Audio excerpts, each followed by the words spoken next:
والحمد للہ رب العالمین۔ آئیے ہم اور آپ مل کر انتہائی عقیدت و محبت کے ساتھ تمام کائنات کے مرکز عقیدت، تمام کائنات کے محسنین اعظم، لمبے لمبے ہاتھوں سے بھیگ دینے والے آقا و داتا جناب احمد مصطفیٰ محمد مصطفیٰ صلی اللہ تعالی علیہ وسلم کی بارگاہ گوہربار میں درود پاک پڑھیں اللہم سیدنا مولانا محمد وعلی آل سیدنا مولانا محمد اللہم سیدنا مولانا محمد وعلی آل سیدنا مولانا محمد صلی اللہ تعالی علیہ وسلم۔ مہربان عزت مآب حضرت علامہ مولانا جناب مولانا ابراہیم اشرفی صاحب قبلہ، بلکہ اگر اپنی زبان میں کہیں فدائے سرکار حضور تاج الاولیاء،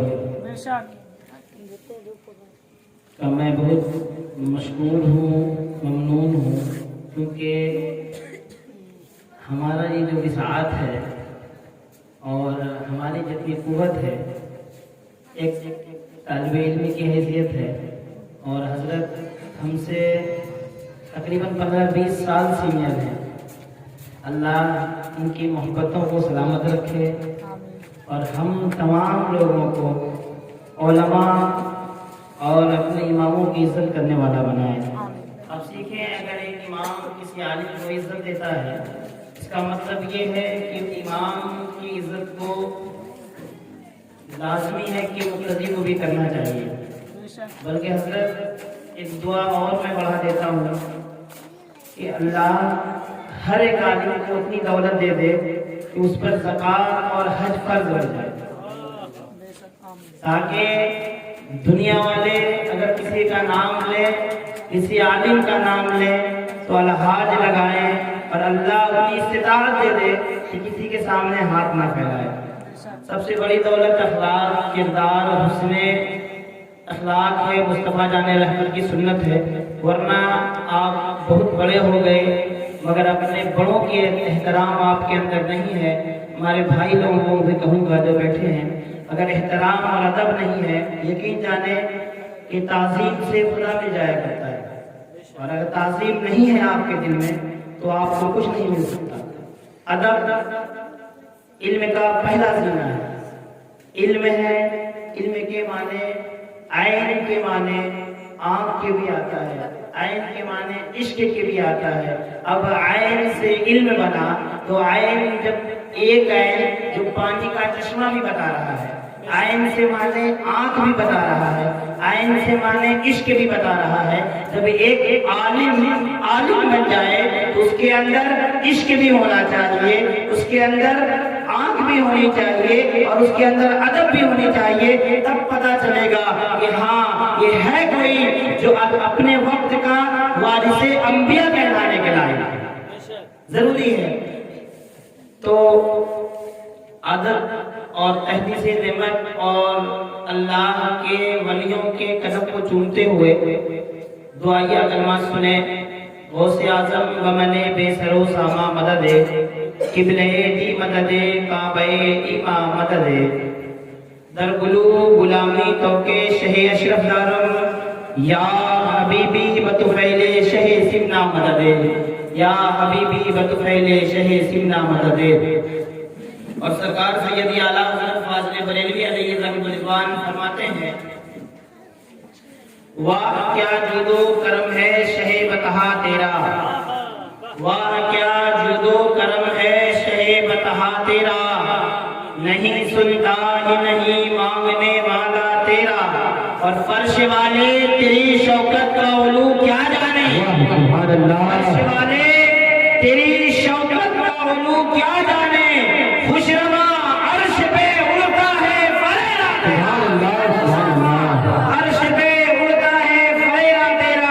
اپنے وقت کے مجدد، اپنے وقت کے عاشق رسول، اپنے وقت کے سیدی اعلیٰ حضرت، اپنے وقت کے کنز ایمان کے رائٹر، اپنے وقت کے فتوی رضیہ لکھنے والا ایک عظیم مجدد کیا کہتا ہے اللہ کے نبی کی بارگاہ میں، کیا فرماتے ہیں؟ وہ کہتے ہیں، وہ اپنے آپ کو ایک عاشق رسول کہتے ہیں، وہ یہ جملہ کہتے ہیں، وہ میں تو مالک ہی کہوں گا کہ ہم مالک کے حبیب، یا رسول اللہ میں تو مالک ہی کہوں گا کہ ہم مالک کے حبیب، یعنی محبوبو مہم میں نہیں میرا تیرا، محبوبو مہم میں نہیں میرا تیرا۔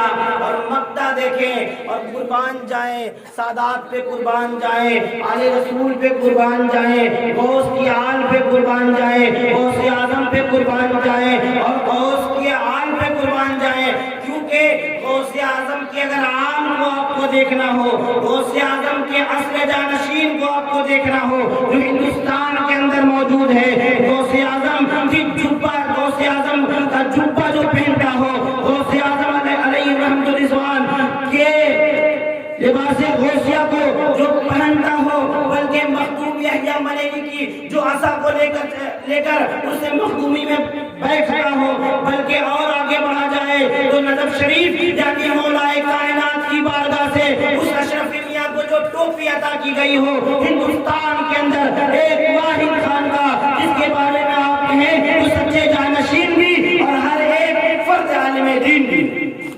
کیا کہتے ہیں مطلب میں اعلیٰ حضرت؟ تیری سرکار میں لاتا ہے رضا اس کو شفیع، بہت کچھ ہے میرے پیارے۔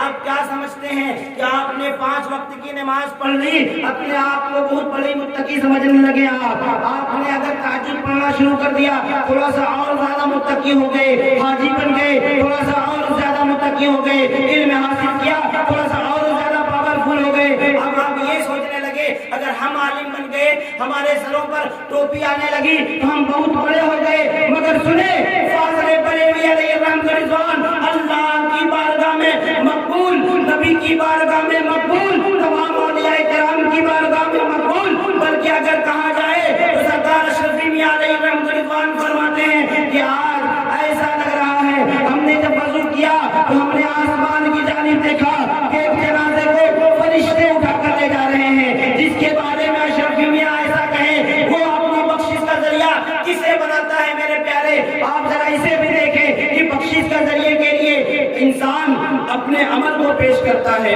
بخشش کا ذریعہ اگر چاہے تو اپنے علم کو پیش کرتا ہے، بخشش کا ذریعہ اگر چاہے تو اپنے ترجمے کو پیش کر سکتے تھے اعلیٰ حضرت۔ اگر بخشش کا ذریعہ چاہتے تو تمام عالم دنیا میں امام عشق و محبت نے عشق رسول کو پھیلانے کا کام کیا، یہ کہہ سکتے تھے، مگر قربان آہر امام محمد رضا تیری شان پہ قربان، تیری جان پہ قربان، تیرے شہر پہ قربان، تیرے عشق پہ قربان، تو نے ہم لوگوں کے آنکھوں کو کھول دیا، ہمیں عقیدہ دیتے گیا۔ کیا کہا اعلیٰ حضرت نے کہ تیری سرکار میں حضرت، تیری سرکار میں لاتا ہے رضا اس کو شفیع، تیری سرکار میں لاتا ہے رضا اس کو شفیع جو میرا غوث ہے، جو میرا غوث ہے، اور لاڈلا بیٹا تیرا، لاڈلا بیٹا تیرا۔ پیارے پتہ کیا چلا، معلوم کیا ہوا کہ آپ اپنے وقت کے اگر فقیہ اعظم بھی بن جائیں، آپ اپنے وقت کے عابد اعظم بھی بن جائیں، آپ اپنے وقت کے مفسر اعظم بھی بن جائیں، مگر اگر آل نبی سے آپ کا عشق نہیں، آل نبی سے آپ اگر عداوت ہے سمجھ لیں پھر کہیں سرکار قاضی شریعہ علیہ رحمت رضوان نے کہا، کیا کہا؟ انہوں نے کہا نا کہ منور میری آنکھوں کو میرے شمس الضحیٰ کر دے، غموں کی دھوپ میں وہ سائے زلفے جدا کر دے، اور انہوں نے کہا نا کہ نبی سے جو ہو بیگانہ اسے دل سے جدا کر دے، نبی سے جو ہو بیگانہ اسے دل سے جدا کر دے، پدر مادر برادر جان و مال پر فدا کر دے۔ دے، فکر برادر جان و معلوم پر فدا کر دے۔ پیارے پتہ کیا چلا، معلوم کیا ہوا اس شعر کے اندر، پتہ کیا چلا کہ اگر آپ کے اندر تقوی و طہارت بھی ہے، متقی و پرہیزگار بھی ہے، علم بھی ہے، مگر آل رسول سے اگر آپ ہٹ گئے، اگر آل رسول کا دامن آپ نے چھوڑا، تو آپ کی کیا گارنٹی ہے کہ آپ نماز قبول کر رہے ہیں؟ آپ کی کیا گارنٹی ہے کہ آپ کا رب آپ کا تہجد قبول کر رہا ہے؟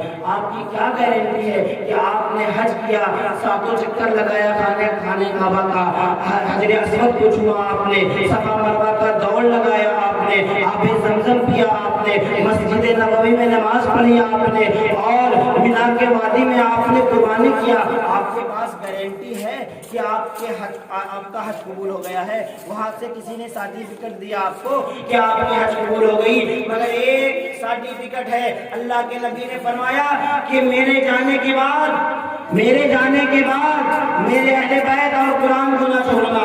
تو پتہ چلا، معلوم ہوا میرے پیارے، عشق مصطفیٰ ہی ہر ایک چیز ہے، عشق مصطفیٰ ہی ہر ایک چیز ہے میرے پیارے۔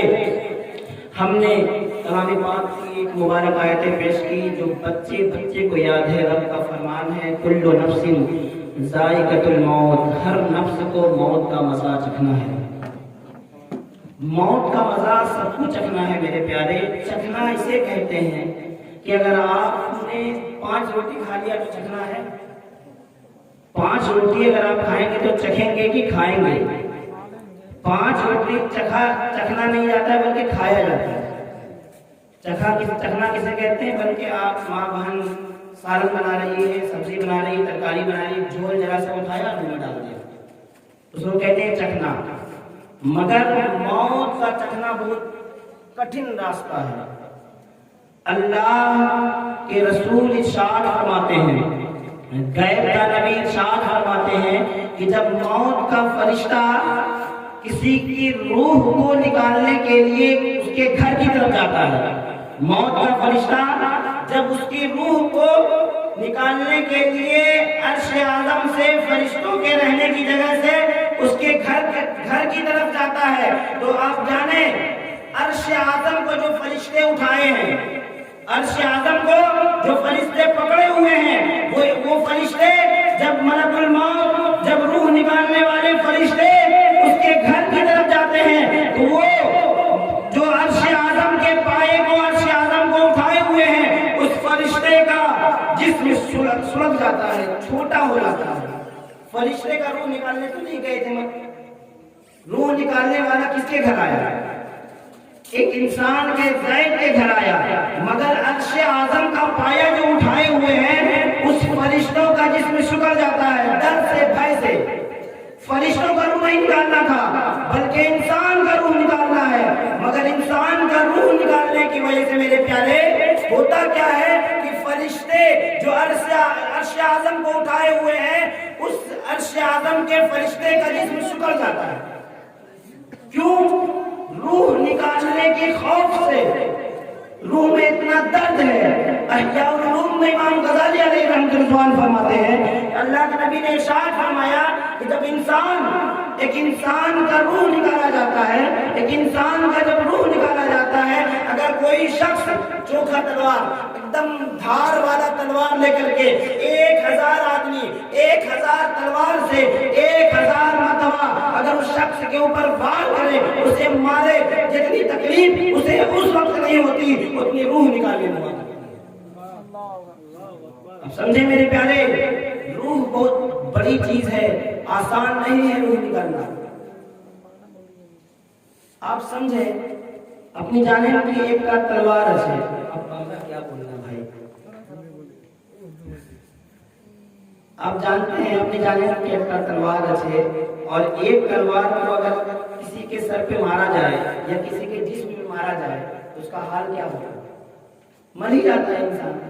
اگر انسان کو پیاز کاٹتے کاٹتے چاقو سے ہاتھ کٹ جائے، ٹیبلٹ کا سوئی لیجیے، تو یہ کیجیے، پٹی کیجیے، بہت ساری پریشانیاں، اور 1000 تلوار سے اگر اس کے جسم پہ وار کیا جائے تو کیا حال ہوگا اس کا؟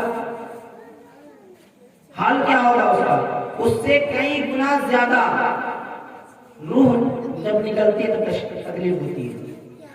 حضرت ابراہیم علیہ السلام نے ملک الموت سے پوچھا کہ جب تم روح نکالنے کے لیے جاتے ہو تو کوئی فاسق، جھوٹا، غیبت خور، چغل خور، کافر، مومن نہیں بلکہ ظالم گنہگار کا جب روح نکالنے جاتے ہو تو اس کا حال کیا ہوتا ہے؟ اس وقت تمہاری صورت کیا ہوتی ہے؟ تمہارا روح کیسا ہوتا ہے؟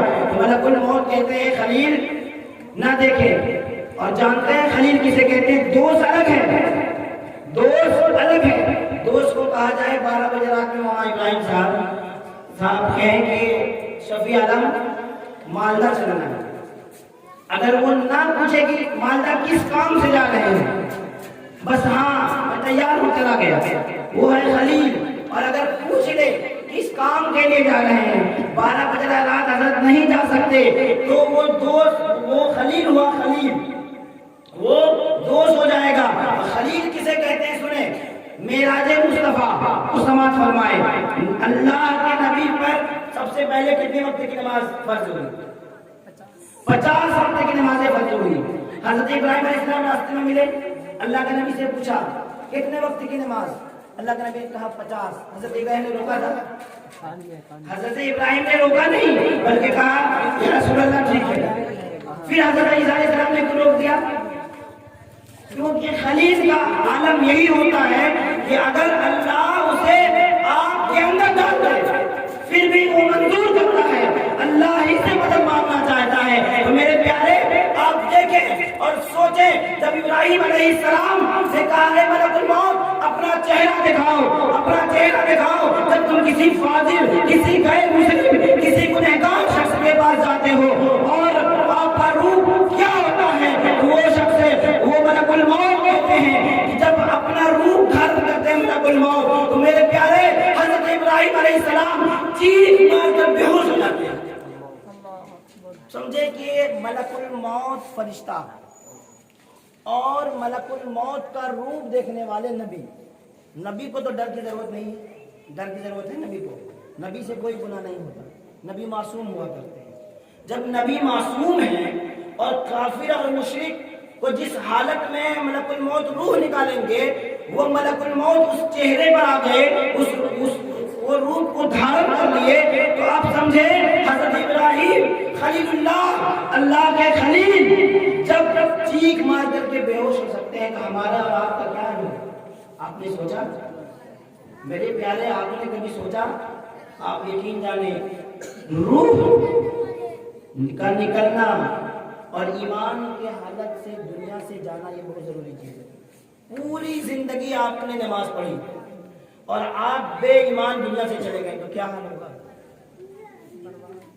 آپ سمجھیں، حضرت امام غزالی علیہ رحمۃ اللہ نے احیاء العلوم نامی کتاب میں کہا، انہوں نے لکھا ہے کہ محدث، حدیث پڑھانے والے کو محدث کہتے ہیں، یاد رکھنے والے کو محدث۔ ایک محدث 50 سال تک درس حدیث دیتا رہا، 50 سال تک حدیث پڑھایا۔ کتنے سال تک؟ 50 سال تک حدیث پڑھایا۔ پڑھانے کے بعد جب مرنے کا وقت آیا تو ایمان چھین لیا گیا اس کا۔ اللہ اکبر، آپ سمجھیں، سوچیں کہ ایک عالم، ایک محدث 50 سال تک وہ حدیث کا درس دیتا رہا مگر ایمان کے ساتھ دنیا سے نہ جا پایا۔ ایک اور محدث کا سنیں، ایک محدث پورے علاقے میں مشہور محدث، بہت بڑے عالم دین، بہت بڑے فاضل، بہت بڑے محدث، درس حدیث دینے والے، جب اللہ کا کیا انعام ہوا، اللہ کا کیا غضب ہوا، وہ یہودی ہو کے مرے۔ کیا ہو کے مرے؟ یہودی یعنی کافر ہو کے مرے۔ اب یہودی جب ہو گئے ہیں تو جتنے لوگ، ابھی میں آیا اور جانے وقت اگر ہم کو کچھ ہو جائے تو آپ کہیں گے نا کہ رات میں تو مولوی صاحب بھالو چلے سب کی ہوئی بولے کچھ نہیں بولتے ہیں، مانو جانے کہ مولوی صاحب تم بھالو ہمیں تبلیغ بولے کے لوگ اور سوکھانے کی ہوگا مولوی صاحب کی مانو بول رہے۔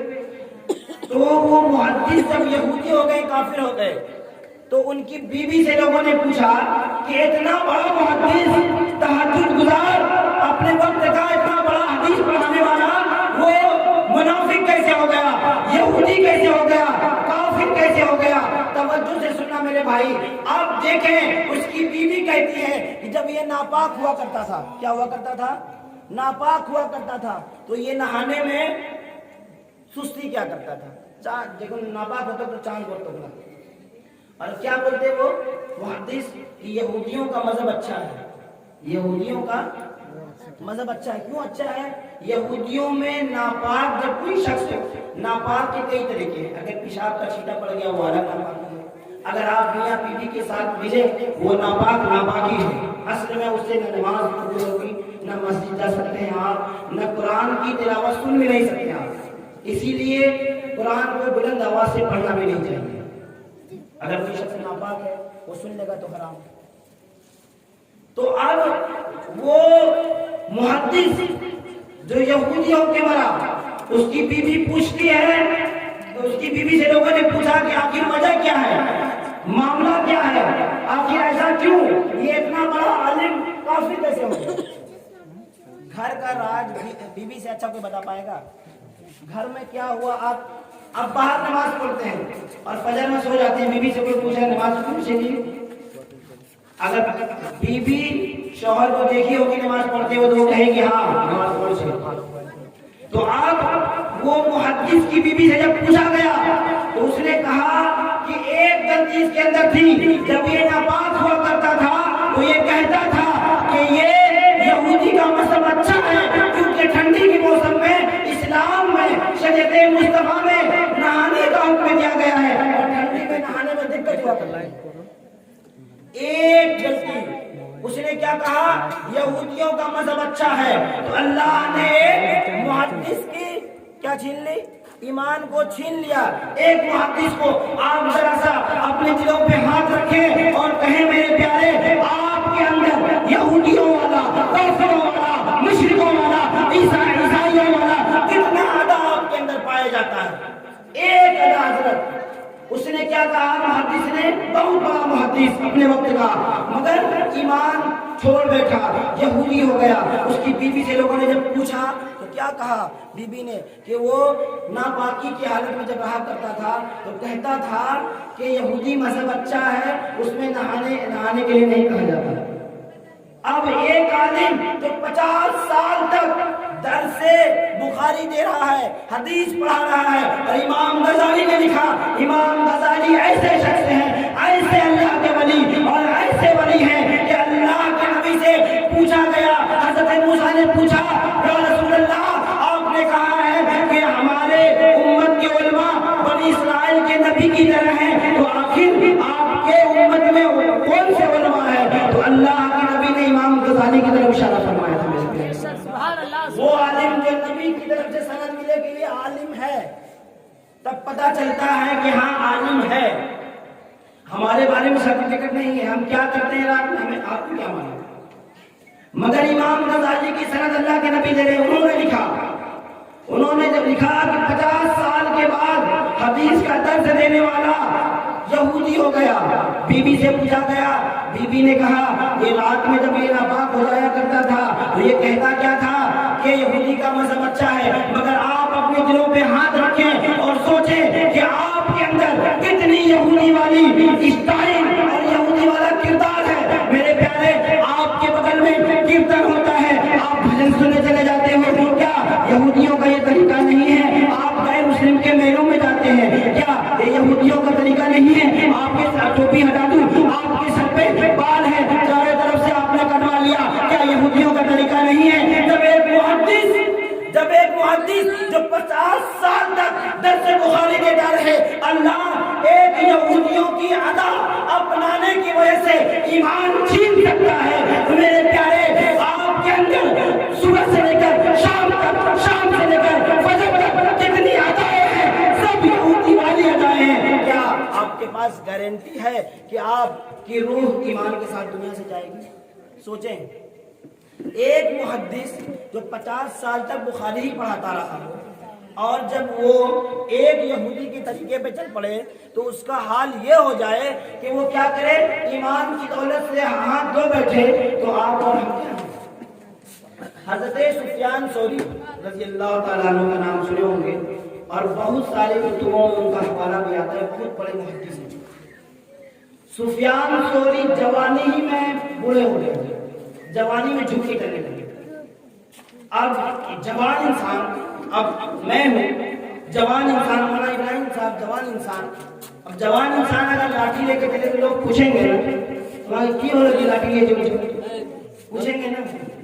اب وہ محدث ہیں اتنے بڑے صوفی سفیان ثوری رضی اللہ تعالیٰ عنہ، لوگوں نے پوچھنا شروع کیا کہ آپ جھوٹ کے کیوں چلتے ہیں، جوانی میں آپ کی ہڈی کیوں ٹیڑھی ہو گئی؟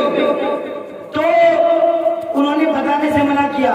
ایک اس کا اسٹوڈنٹ چھاتروں پوچھ رہا ہے کہ حضرت آپ حضور اپنی بتائیے دیں، ہمیں کہو کہ بولو نا۔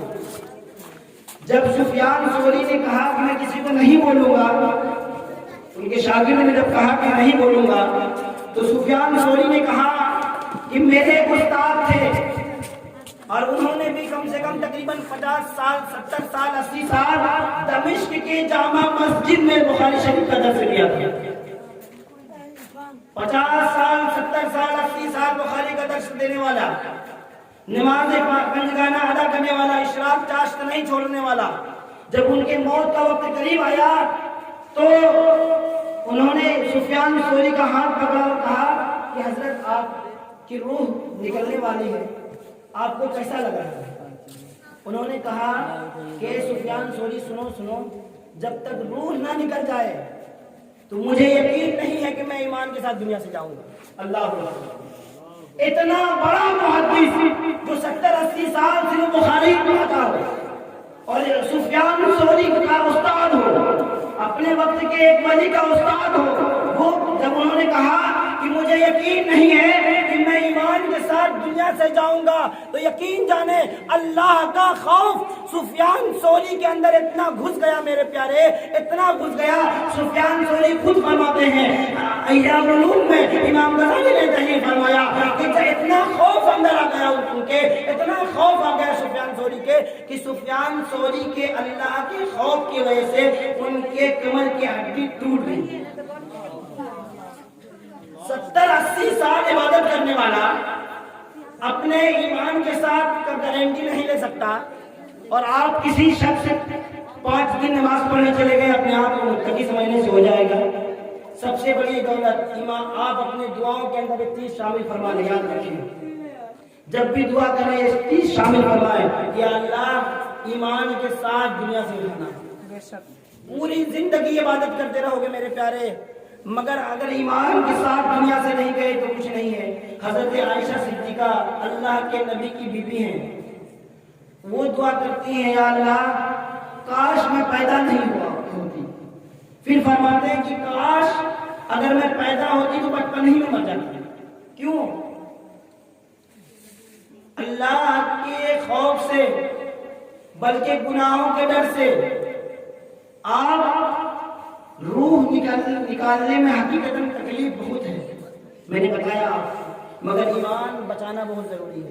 یہودی کا ایک طریقہ اگر کوئی عالم اختیار کر لے تو وہ ایمان کے ساتھ دنیا سے نہیں جا سکتا ہے، یہودی دنیا ہی میں ہو گیا۔ اگر آپ کو کھڑا کر دیا جائے، آپ کی جو آج اولاد آ رہی ہے، آپ 150 روپیہ 50 روپیہ 100 روپیہ اسے دے کر کے کیا کرتے ہیں؟ بیٹا چول کٹیا سو، جب چول کٹا کے آیا بیٹا تو ایسا لگ رہا ہے کہ اونٹ کا جو پیٹ پہ کوہان ہوتا ہے نا، اونٹ کا اونٹ رکھ کے آ گیا۔ یہودی کا طریقہ آپ نے سکھایا۔ آپ کو یقین ہے جب ایک عالم یہودی کے طریقے پہ اگر اختیار کر لے تو بے ایمان دنیا سے جا سکتا ہے، تو یہودی کا پورا سر سے لے کے پاؤں تک جو ہے تو آپ بے ایمان نہیں جا سکتے۔ پھر لاکھ درسہ کرائیں، لاکھ قرآن پڑھوائیں، اگر ایمان کے ساتھ دنیا ہی سے لے گئے تو اشارے سب پوچھے گا۔ تو ضرورت اس بات کی ہے میرے پیارے کہ آپ اپنے پوری زندگی میں صبح و شام یہودیوں کا طریقہ، آپ کے یہاں کا ماحول میرے پیارے اتنا خطرناک ماحول ہے کہ اپنے یہاں کے درسوں میں تو جانا نہیں ہے۔ غیر مسلم کا اگر کہیں کیرتن ہو رہا ہے تو آدھا سے زیادہ مسلمان میلہ دیکھنے جاتے ہیں، آدھا سے زیادہ مسلمان۔ سرکار سید اعلیٰ فاضل بریلوی علیہ رحمۃ نے فتوی رضویہ میں کفر لکھا ہے، کفر۔ اگر غیر مسلموں کے میلہ میں اگر کوئی گیا، اگر کوئی اس کے میلے میں گیا ہولی کے دن آپ کا کام کیا ہوتا ہے؟ اگر آپ ہولی کھیلنے نہیں گئے، اگر آپ کا 15-20 ہندو فرینڈ ہے، اپنے گالوں پہ خود سے رنگ لگا لیے اور اسٹیٹس بنا کے ڈال دے ہیپی ہولی، یہ یہودیوں کا طریقہ نہیں ہوا؟ کافروں کا طریقہ نہیں ہوا؟ جب کافروں کا طریقہ ہوا تو آپ کیسے کہہ سکتے کہ میں ایمان کے ساتھ دنیا سے جاؤں گا؟ آپ کے سامنے مثال ہے نا کہ ایک عالم ایک یہودی کے صرف ایک ادا کو اپنا سمجھ لیا تھا، کیا ہو گیا؟ کافر ہو گیا، یہودی بن گیا۔ اور سنتے چلے جائیں آپ دیکھیں میرے پیارے کہ آپ ایمان، مگر اللہ کے رسول یہ بھی ارشاد فرماتے ہیں کہ ایمان موت کے وقت، روح نکلنے کے وقت جب انسان کے اندر جو تکلیف ہوا کرتی ہے، پوری زندگی کی تمام گناہوں کا کفارہ اللہ نے رکھ دیا اس کے اندر۔ سبحان اللہ۔ روح نکالنے میں جتنی تکلیف ہوتی ہے انسان کو، پوری زندگی میں آپ نے جتنا گناہ کیا، اللہ اس کے تمام گناہوں کا کفارہ اسی روح نکالنے میں لگے۔ اللہ کی ایک بھی مسئلہ خالی نہیں۔ آپ کو بتاؤں، آپ جو لوگ نماز پڑھتے ہوں گے، قصص الانبیاء نامی کتاب کے لاسٹ کے پیج میں تقریباً 5 سال پہلے پڑھا ہوں، میں یاد آیا، اب میں 7 سال سے یہ وظیفہ کر رہا ہوں آپ کی طرح۔ نماز پڑھتے ہیں آپ، اگر آپ چاہتے ہیں کہ میری روح بال یہ آٹے کے اندر جیسے چول چلا جاتا ہے نا، چول کو کھینچ لیا درد ہوگا، تکلیف ہوگی، پتہ چلے گا۔ خوشبو ہے، گلاب ہے، گلاب کو سنیے خوشبو نکلی، پتہ چلا کہ خوشبو نکلی ہے۔ آپ کھڑے ہیں، اے سی چل گئی، ٹھنڈی لگی، آپ کو پتہ چلا۔ کوئی بچہ اپنی ماں کا دودھ پی رہا ہے، پستان سے منہ کو ہٹایا، ماں کو تکلیف ہوگی؟ ماں کو تکلیف ہوگی؟ نہیں ہوگی۔ اگر چاہتے ہیں کہ میری روح اس طرح نکلے تو ہر فرض نماز کے بعد آیت الکرسی کا ورد پڑھنا شروع کر دیں۔ ہر فرض نماز کے بعد امام کے دعا کرنے سے پہلے، سلام پھیرنے کے بعد، اور اپنا جو خانواد اشرفیہ کا طریقہ ہے، حلقے ذکر حق لا الہ الا اللہ کرنے کے بعد آپ آیت الکرسی پڑھیں۔ یقین جانیں آپ، اور وظیفہ بتا دوں آپ کو، اگر چاہیں آپ تو، اگر آپ کا دل گھبراتا ہے، حضرت کے پاس آئیں، حضور دل گھبراچھے بھالو لگے نا، مطلب طرح طریقے کی باتیں ہوتا ہے نا کہ کبھی کبھی بہت زیادہ دل گھبرانے لگا ہے، ایک دم ڈر لگ رہا ہے، کیا ہو گیا؟ اگر باہر ہے تو اس کو فون کر رہے ہیں، تمہیں بھالو اچھا ہو، کچھ ہوا تو نہیں ہے، دل گھبراتا ہے۔ آپ یقین جانے آپ کریں 1 مہینہ، اگر 1 مہینے کے اندر کسی دن بھی دل گھبرائے تو میں گلی میں رہتا ہوں، آپ میرا آگے گریبان پکڑ لیجیے گا، حضرت جھوٹ بولے تھے، مگر یقین جانے اس وظیفہ کو کرنا پڑے گا۔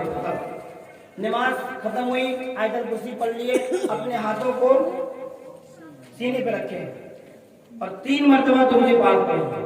اپنے ہاتھوں کو سینے پہ رکھیں اور 3 مرتبہ درود پاک پڑھیں۔ کیا پڑھنا ہے؟ پڑھنا کیا ہے؟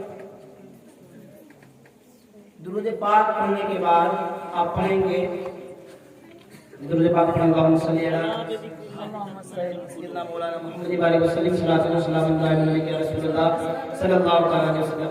آپ جب درود پاک پڑھیں 3 مرتبہ ہو، اگر امام وظیفہ پڑھتا ہو تو 7 مرتبہ ہو، اگر امام اور زیادہ وظیفہ پڑھتا ہو تو 11 مرتبہ، مگر امام صاحب اگر جلدی دعا کرتے ہو، اور جلدی دعا کرنا بھی چاہیے فرض نماز کے بعد، 3 مرتبہ۔ اور کیا کہیں گے؟ الا بذکر اللہ تطمئن القلوب، الا بذکر اللہ تطمئن القلوب، 3 مرتبہ پڑھیں گے۔ کتنی بار؟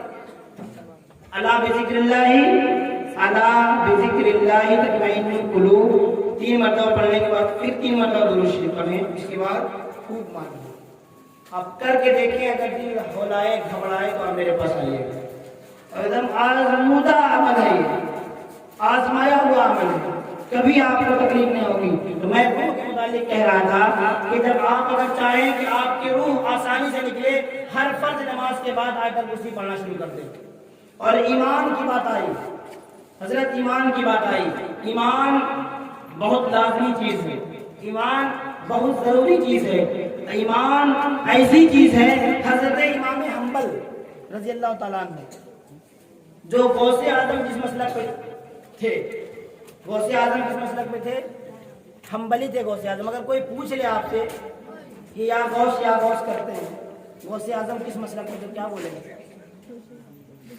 کیا تھے وہ؟ حنبلی تھے، امام حنبل کو ماننے والے تھے، ان کے مسلک پہ چلنے والے تھے۔ امام احمد بن حنبل رضی اللہ تعالیٰ عنہ کا جب لاسٹ وقت آیا کہ اب وہ گزرنے والے ہیں، روح نکلنے والی ہے، تو روح نکلنے والی جب ہے تو انسان اس کے بغل اگر میں جو ہوتا ہے، حدیثوں میں آتا ہے کہ اگر 7 سمندر بھی اس کے منہ میں اڈیل دیا جائے نا پھر بھی پیاس ختم نہیں ہوگی، پھر بھی پیاس ختم نہیں ہوگی۔ گھر والے کا حال کیا ہوتا ہے؟ چینی پانی دے۔ آپ بتائیں کہ اگر وہ انسان پیاسا ہو اور ہلکا سا پانی دے تو پیاس بڑھے گا یا گھٹے گا؟ کیا ہوگا؟ پیاس بڑھے گی ہمیشہ۔ اور یقین جانے آپ، اگر آپ شربت دے رہے ہیں، شربت ہی کہتے ہیں وہ سب جو دیتے ہیں آپ، اگر شربت دے رہے ہیں، اگر آپ کے گھر میں آب زمزم ہے تو زمزم ہے، اور آب زمزم نہیں ہے تو آپ نیل شریف کا پانی پلائیں، کیونکہ نسبت جو ہے نا ہر انسان کو بالا تر کر دیتی ہے، نسبت انسان کو بالا تر کر دیتی ہے۔ اشرفی بھی علیہ رحمۃ رضوان نے وظائف اشرفی میں لکھا، انہوں نے لکھا کہ اگر کوئی شخص اللہ کی بارگاہ میں توبہ کرنا چاہے، کیا کرنا چاہے؟ توبہ کرنا چاہے، حلقہ ذکر کرنا چاہے، اگر کوئی امیر یا کوئی مولانا حلقہ ذکر کروائے، کیا کروائے؟ حلقہ ذکر کروائے، اس پر لازمی ہے، ضروری ہے کہ وہ توبہ کی نیت سے نماز تو پڑھے ہی پڑھے، خود توبہ تو کرے ہی کرے، اور جو خوشبو لگانا لگائے، مگر اشرفی میاں علیہ رحمۃ رضوان لکھتے ہیں میرے پیارے کہ اسے ضروری ہے کہ لازمی ہے کہ وہ اپنے پیر و مرشد کے نام پر پہلے سورہ فاتحہ پڑھ کر بخشے، اِسالے ثواب کرے، تب اس مرید کے اوپر اس پیر کا روحانی فیض ہوگا، تب اللہ توبہ قبول فرمائے گا۔ آپ سمجھتے ہیں کہ ہم نے نماز پڑھ لیا ہو گیا، مرید ہو گئے؟ نہیں، مرید ہو گئے، مرید ہونے کے بعد اپنی پیر کی مراد بننا ہوگا۔ اشرف الاولیاء علیہ رحمۃ رضوان کا نام آپ نے سنا، جانتے ہیں صاحب ترتیب کسے کہتے ہیں؟ جانتے ہیں آپ؟ صاحب ترتیب وہ شخص ہے جس کی زندگی میں 5 وقت سے کم نمازیں قضا ہوئی ہو۔ کتنے وقت کی؟ 5 وقت کی، پوری زندگی میں 5 سے کم نمازیں قضا ہوئی ہو۔ مسئلہ سنیں، اگر کوئی صاحب ترتیب ہے تو اگر عصر کی نماز ہو رہی، مولانا ابراہیم صاحب نماز پڑھا رہے ہیں اور کوئی صاحب ترتیب آ گئے اور اس کی ظہر کی نماز قضا دی ہے، تو آپ کا کیا مسئلہ ہوگا اور ہمارا کیا مسئلہ ہوگا کہ آپ سنت نہیں پڑھ سکتے، کوئی دوسری نماز نہیں پڑھ سکتے؟ پہلے آپ کو کیا کرنا پڑے گا؟ جماعت میں شامل ہونا پڑے گا، مگر صاحب ترتیب کا مسئلہ الگ۔ اگر آپ اس شخص کی جو صاحب ترتیب ہے جس کی زندگی میں 5 سے زیادہ نمازیں قضا نہ ہوئی ہو، وہ شخص اگر مسجد کے اندر گیا اور ظہر کی نماز قضا تھی تو پہلے وہ ظہر کی نماز پڑھے گا، اس کے بعد عصر کی جماعت میں شامل ہوگا۔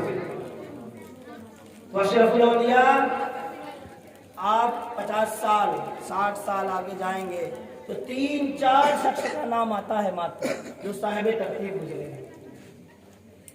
اگر 50 سال آگے جائیں، سرکار مفتی اعظم علیہ رحمۃ، سرکار مفتی اشرف الاولیاء علیہ رحمۃ، صاحب ترتیب ہونا معمولی بات ہے، اور وہ بھی پیر کے لیے، وہ بھی بیل گاڑی میں چلنے والوں کے لیے صاحب ترتیب بہت مشکل ہے۔ آج کے دور میں اگر آپ پلین سے ممبئی کا بھی سفر کر رہے ہیں، اس میں بھی آپ کی ظہر کی نماز قضا ہو جائے گی۔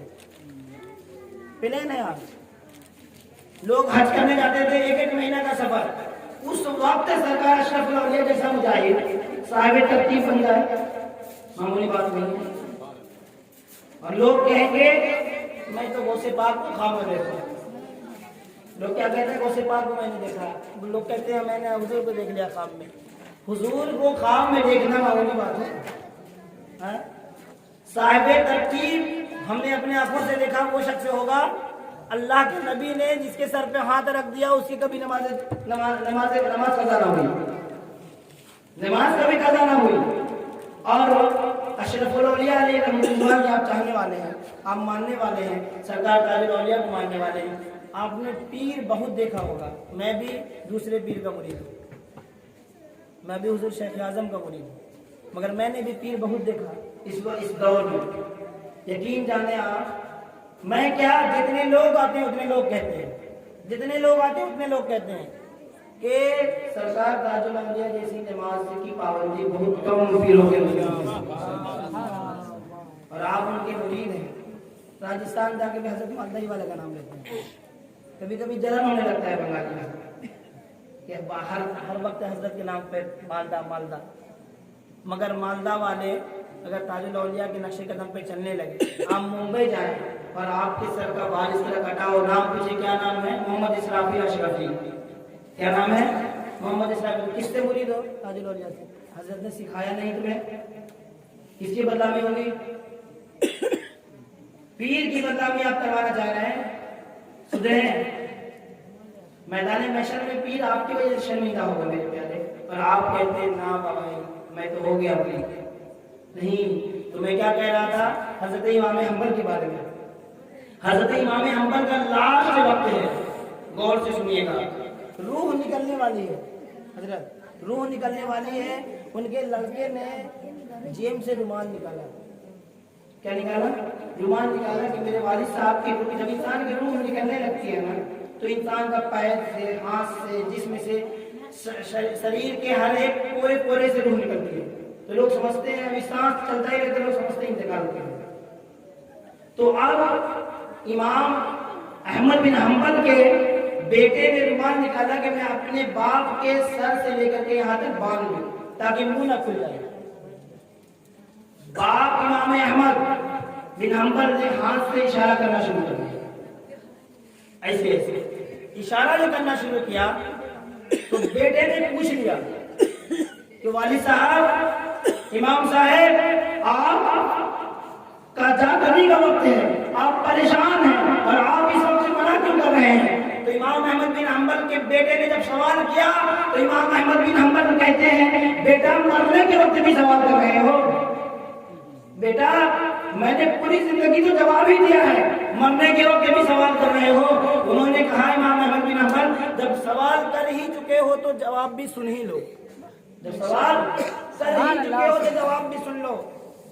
دل کی عطا گہرائیوں سے سنیں گے آپ اس جملے کو. اگر دل میں آپ کے جذبہ ایمان بیدار ہوگا تو آگے بھی استعمال ہو سکتی ہے. امام احمد بن حنبل جس کے مسلک پہ غوث پاک چلے حضرت, جو دین کے لیے کوڑا کھائے, جو دین کے لیے جیل جائے, وہ شخص منع کر رہا ہے. تو بیٹے نے جب سوال کیا تو باپ جواب دے رہا ہے مستفیض بھائی, باپ جواب دے رہا ہے امام احمد بن حنبل. وہ کہہ رہے ہیں کہ میں تجھے منع نہیں کر رہا تھا بلکہ شیطان مجھے یہ کہہ رہا تھا کہ اے امام احمد بن حنبل تو نے مجھ سے ایمان بچا لیا, تو نے مجھ سے ایمان بچا لیا. میں شیطان کو اشارہ کر رہا تھا نہیں نہیں ابھی میرا ایمان نہیں بچا ہے. باخدا جب تک دل سے روح نہ نکل جائے اس وقت تک مجھے یقین نہیں کہ میں ایمان کے ساتھ بنوں. آپ سمجھیں, غوث پاک جس کے مسلک پہ چلتے ہو, جو اپنے وقت کا امام اعظم ہو, جو ابھی بھی ان کے مسلک کے لوگ, حنبلی لوگ بغداد اور عراق وغیرہ میں موجود ہو, وہ اپنے وقت کا امام احمد بن حنبل جو امام تقی اور نقی کے خاندان سے مرید ہو, جو امام اعظم ابو حنیفہ کا شاگرد ہو, جو غوث اعظم جیلانی علیہ رحمۃ الرضوان جس کے مسلک پہ چلتے ہو, جن کے طریقے پہ نماز پڑھتے ہو, جن کے طریقے پہ غوث اعظم حج کرتے ہو, جن کے بتائے ہوئے مسلک پہ صفا مروا کا دوڑ لگاتے ہو, وہ لاسٹ وقت میں کہہ رہے ہیں شیطان سے کہ مجھے یقین ابھی بھی نہیں ہے کہ تو میرا ایمان چھین سکتا ہے, بلکہ مجھے خدا کی ذات پہ بھروسہ ہے. ایسا لگتا ہے جب تک روح نہ نکل جائے مجھے یقین نہیں کہ میں ایمان کے ساتھ جاؤں گا. آپ سمجھیں کس کوٹھلی میں بنے میرے پیارے. ہم عالم بھی ہیں, فاضل بھی ہیں, آپ بھی ہیں, آپ کے اندر علم بھی نہیں, آپ اپنے آپ کو سینہ تان کے سمجھتے ہیں میں مر جاؤں گا, مرنے کے بعد حال کیا ہوگا, مگر آپ پوری زندگی عبادت کرتے رہیں گے. بھاگلپور سے قریب ایک جگہ ہے منگیر کا نام سنا ہوگا آپ نے, اور عالم ربانی واحد راسمی سرکار احمد اشرف علیہ رحمۃ الرضوان نے وہاں کے لوگوں سے, سرکار کو تعلق علیہ رحمۃ الرضوان نے وہاں کے لوگوں سے مناظرہ بھی کیا. تو اس جگہ کا ایک شخص حضرت مرنے کے وقت متقی کتنی مسجدیں اس نے بنوا دی.